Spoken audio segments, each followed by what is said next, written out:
Yay. Mürtəza Parsayan. Yaralandığına görə Tehranda müalicə olunan İbrahim 1982-ci ilin yayında məktəb məsələləri ilə maraqlandı. O, xidmətlə yanaşı təkmilləşdirici kurslara qatıldı və həmin qısa müddətdə bir neçə dini, mədəni fəaliyyətlə çıxış etdi. Onu əsa ilə Maarif şöbəsinin pilləkənlərindən qalxarkən gördüm. Yaxınlaşıb salam verdim. Ağa İbrahim, nə olub? Əgər bir işin varsa de, biz görək. Yox, özüm həll edəcəm. Bir neçə otağa girib imza aldı. İşləri bitəndən sonra soruşdum. Bu nə kağız idi? Nə üçün özünü bu qədər əziyyətə saldın? Bir Allah bəndəsi var. 2 il müəllim işləyib, amma hələ işə düzəlmədə problem yaşayır. Onun işini gördüm. Cəbhə uşaqlarındandır? Güman etmirəm. Məndən xahiş elədi, mən də gördüm ki, bacararam, ona görə gəldim. Sonra sözünə davam etdi. Adam gərək Allah bəndələri üçün bacardığı işi görsün. Xüsusən də belə yaxşı xalqımıza gərək əlimizdən gələni edək. İmam Xomeyni buyurub ki, xalq bizim nemət sahibimizdir. Məhəllədə İbrahimi hamı tanıyırdı. Hamı bir ünsiyyətlə onun rəftarı və düşüncələrinə aşiq olurdu. İbrahimgilin evi həmişə dostları ilə dolu olurdu. Cəbhədən gələn uşaqlar öz evlərindən öncə onlara gedib İbrahimə baş çəkirdilər. Bir gün Məhəmmədiyyə məscidinin imamı sübh namazına gəlməmişdi. Cəmaət israrla İbrahimi önə çıxardı və onun arxasında namaz qıldı. Hacı ağa bunu eşidəndə çox sevinib dedi. Əgər mən də olsaydım, məmnuniyyətlə ağa Hadinin arxasında namaz qılardım. İbrahim əsa ilə küçədən keçirdi. Bir neçə dəfə göyə baxıb başını aşağı saldı. Yaxınlaşıb soruşdum. Ağa İbrahim, nə olub? Əvvəlcə cavab vermək istəmədi. İsrarımdan sonra isə dedi. Hər gün bu vaxta qədər ən azı bir Allah bəndəsi bizə yaxınlaşırdı və birtəhər problemini həll edirdik.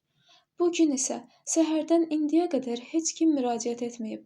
Qorxuram ki, hansısa əməlimə görə Allah öz bəndələrinə xidmət səadətini məndən almış olar. Tərbiyə üsulu. Cavad Məclis-İrad, Mehdi Həsən Qumi. Bizim evimiz Ağa İbrahimgilə yaxın idi. O vaxt mənim 16 yaşım vardı. Hər gün küçədə uşaqlarla voleybol oynayır, sonra da damda quş uçurdurduq.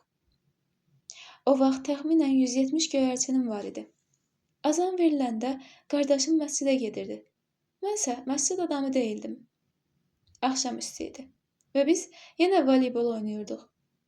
İbrahim evlərinin önündə əsa ilə dayanıb bizə baxırdı. Oyun zamanı top onun yanına düşdü. Mən topu götürməyə gedəndə o götürdü və baş barmağı üzərində gözəl şəkildə fırladıb dedi.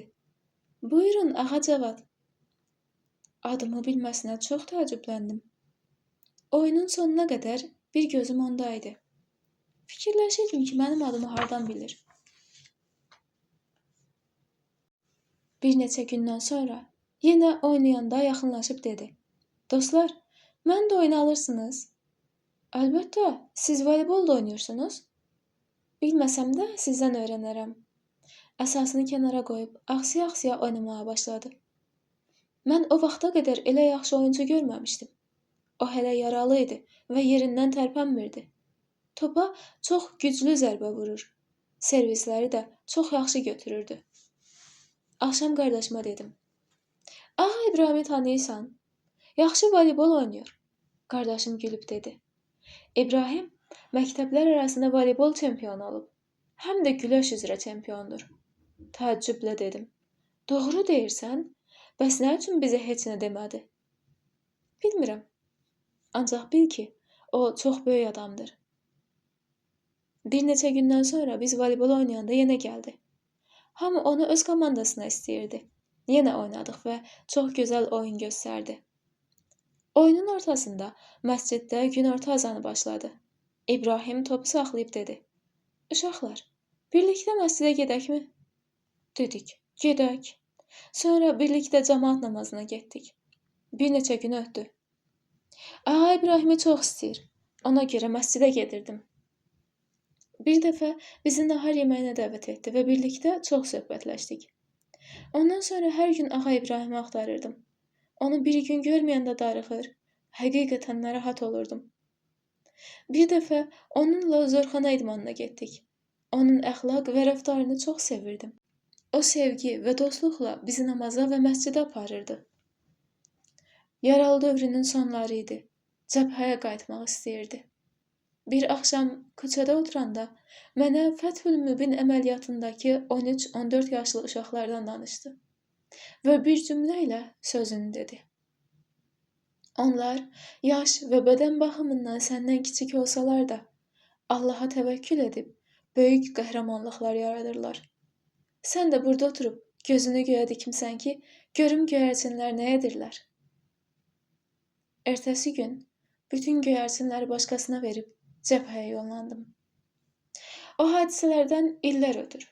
İndi təhsil məsələləri üzrə ekspertəm və başa düşürəm ki, İbrahim öz tərbiyə işini necə düzgün və dəqiq görürmüş. O, çox gözəl şəkildə yaxşı işlərə dəvət edir, pis işlərdən çəkindirirdi. Onun gözəl rəftarı tərbiyə iddiaçılarına örnək idi. Özü də elə bir zamanda ki, tərbiyə üsulları haqda heç bir söhbət getmirdi. Şabanın 15-i idi. İbrahimlə küçəyə girdik. Küçə çox gözəl bəzədilmişdi. Məhəllə uşaqları küçənin sonunda toplaşmışdılar. Onlara yaxınlaşanda kart oynadıqlarını gördük. İbrahim çox hirslənsə də heç nə demədi. Mən yaxınlaşıb ağa İbrahimi təqdim etdim. O mənim dostlarımdan, voleybol və güləş çempionudur. Uşaqlar İbrahimlə salamlaşıb hal-əhval tutdular. Sonra heç kim duymadan İbrahim mənə pul verib dedi. Tez 10 ədəd dondurma al, gəl. Həmin axşam İbrahim bir qədər dondurma ilə, habelə deyib gülməklə bizim məhəllə uşaqlarımızla dostlaşdı. Sonra da kartın haram olmasından danışdı. Biz küçədən çıxanda artıq bütün kartlar cırılıb kanala tökülmüşdü.